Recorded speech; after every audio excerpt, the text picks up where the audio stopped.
Yemen के रेगिस्तान में मौजूद इस गड्ढे को शैतान का कैद खाना क्यों कहा जाता है और इसके अंदर आखिर क्या कुछ छुपा है। गूगल अर्थ में रिकॉर्ड हुए कुछ ऐसे मंजर जिन्हें शायद आज से पहले कभी नहीं देखा गया। इराक में अमेरिकन ड्रोन स्ट्राइक से लेकर गाजा में इजरायली बॉम्बिंग तक कुछ अनोखे मंजर तो कुछ ऐसे जिन्हें बयान करना मुश्किल है। आज हम गूगल अर्थ पर ऐसी ही 10 लोकेशंस के बारे में जानेंगे।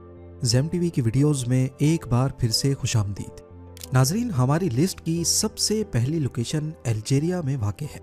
सहारा डेजर्ट में जहां दूर दूर तक सिर्फ टीलों का समंदर है, यहां रेत के ऊपर एक अनोखा गोल स्ट्रक्चर खड़ा है जिसकी हिस्ट्री आज तक किसी को मालूम नहीं पड़ी। कसार दरा नामी ये स्ट्रक्चर अल्जीरिया के तिमी मोम टाउन में वाक़ है, जहां पहुंचने के लिए जिद्दतों और मुश्किलात से भरपूर सफर करना पड़ता है। 35 मीटर की गोलाई में फैला हुआ और 2 मीटर ऊंची दीवारों का ये स्ट्रक्चर कोई किला था या घर या फिर कोई मुसाफिर खाना, इसका अंदाजा लगाना काफी मुश्किल है। गौर किया जाए तो इसकी 2 दीवारें हैं। बाहर वाली पत्थर और मिट्टी से बनी है जबकि अंदर वाली सिर्फ मिट्टी की दीवार है। इसके अंदर कमरों की दीवारें दिखाई देती हैं और फ्रेश एयर के लिए छोटी छोटी खिड़कियां भी, लेकिन ये खिड़कियां सिर्फ अंदर वाली दीवार में देखी जा सकती हैं। ऐसा ख्याल किया जा रहा है कि हजारों साल पहले शायद ये मुसाफिर खाना था, उन ट्रैवलर्स के लिए जो ऊंटों पर सहारा को क्रॉस करते थे। दूसरी लोकेशन के लिए हमें चलना होगा यमन के रेगिस्तान में, जहां जमीन में 30 मीटर चौड़ा एक ऐसा सुराख है जिसे लोकल्स शैतान का जेल या फिर नर्क का कुआं कहते हैं। वैसे इसे वेल ऑफ बरहूत का नाम दिया गया है। इसके पास से गुजरने पर गंदी बदबू के भपकारे आते हैं जो तबीयत खराब कर सकते हैं। आज तक किसी को ये नहीं मालूम था कि इसके अंदर क्या है, लेकिन हाल ही में कुछ केव एक्सप्लोरर्स ने इसके अंदर जाने का फैसला किया। 100 फीट नीचे उतरने के बाद यहाँ सांप मिले, मरे हुए जानवर थे और हजारों सालों से पानी गिरने की वजह से यहाँ केव पर्ल्स बन चुके थे। यहाँ रहने वाले लोग इस कुएं के पास से गुजरना पसंद नहीं करते और ना ही इसके बारे में बात करते हैं। अब रुख करते हैं इराक के शहर मोसूल का, जो अक्सर अमेरिकन ऑपरेशन के निशाने पर होता है। 2016 और 2017 में यहाँ आईएसएस के खिलाफ बैटल ऑफ मोसूल चल रही थी, जिसमें US military MQ-9 reaper drone के जरिए आईएसएस के ठिकानों पर हमले कर रही थी। ऐसा ही एक हमला हैरत अंगेज तौर पे गूगल अर्थ में भी रिकॉर्ड हुआ है। 19 जनवरी 2017 को ली जाने वाली पिक्चर में टिग्रिस रिवर के ऊपर MQ-9 रीपर देखा जा सकता है। ये ड्रोन किस मकाम पर हमला करेगा, इसका इशारा हमें सैटेलाइट की अगली फोटो में मिलता है, जो 5 दिनों के बाद 24 जनवरी 2017 को ली गई। ठीक इस लोकेशन पर 2 सुराख नजर आ रहे हैं जो इस ड्रोन गुजरने से पहले यहाँ मौजूद नहीं थे, और जिस वक्त ये ड्रोन यहाँ से गुजरता हुआ देखा गया उस वक्त हमले की जगह पर एक बोट रिवर के किनारे पर देखी जा सकती है, जिसके पास कुछ लोग खड़े हैं और थोड़ा दूर एक गाड़ी भी खड़ी है। 19 जनवरी की फोटो में यहाँ सिर्फ एक सुराख नजर आ रहा है, पर यह सुराख भी ताज़ा मालूम होता है क्योंकि 14 दिन पहले 5 जनवरी की फोटो में यहाँ एक भी सुराख नहीं था। अभी आपको एक ऐसे आइलैंड पर लेकर चलते हैं जहाँ कुछ अनोखे स्पॉट्स सैटेलाइट इमेज में रिकॉर्ड हुए हैं। नॉर्थ ईस्ट अफ्रीका के एरिट्रिया नामी मुल्क में वाक़े रेड सी में कई 100 आइलैंड्स मौजूद हैं। इनमें से ही एक छोटा आइलैंड जिसकी साइज 500 मीटर बाय 300 मीटर्स है, इसमें कुछ अजीब स्पॉट्स वाज़े तौर पे देखे जा सकते हैं। अगर आसपास के दूसरे आइलैंड्स पे देखा जाए तो यहाँ किसी किस्म के कोई निशानात जाहिर नहीं है, तो आखिर सिर्फ इसी आइलैंड पर हजारों की तादाद में ये स्पॉट्स किस चीज़ के हैं। इस आइलैंड पर ना अभी कोई आबादी है, ना ही पास्ट में कभी रही है। काफ़ी सारी इंटरनेट रिसर्च करने पर मालूम पड़ा कि रेड सी में टर्टल्स की 5 किस्में पाई जाती हैं, और जब टर्टल को अपने अंडे देने होते हैं तो वो ज़मीन पर आकर सुराख करते हैं और उसके अंदर अंडे देते हैं। क्योंकि ये आइलैंड किसी भी ह्यूमन एक्टिविटी से पाक है, तो शायद यही वजह है कि टर्टल्स यहाँ आकर अपने बिल खोदते हैं। सेंट्रल मोरक्को में मौजूद ये सोलर पावर स्टेशन इतना बड़ा है कि ये स्पेस से भी आसानी से नजर आता है। नूर सोलर पावर स्टेशन टोटल 4500 एकड़ पर बना हुआ है, जिसमें 2 प्लांट तो सोलर पैनल से इलेक्ट्रिसिटी बनाते हैं, जबकि एक कंसंट्रेटेड सोलर प्लांट है। इसमें एक काफी ऊंचा सेंट्रल टावर होता है जिसका शैडो भी दिख रहा है, और इसके इर्द गिर्द हजारों मिरर्स लगाए गए हैं। ये मिरर्स सूरज के साथ साथ अपनी पोजीशन एडजस्ट करके सनलाइट को टावर के ऊपर रिफ्लेक्ट करते हैं। इस टावर के टॉप पर मोल्टन सॉल्ट होता है जो गर्म होकर टरबाइन चलाता है और फिर इलेक्ट्रिसिटी जनरेट होती है।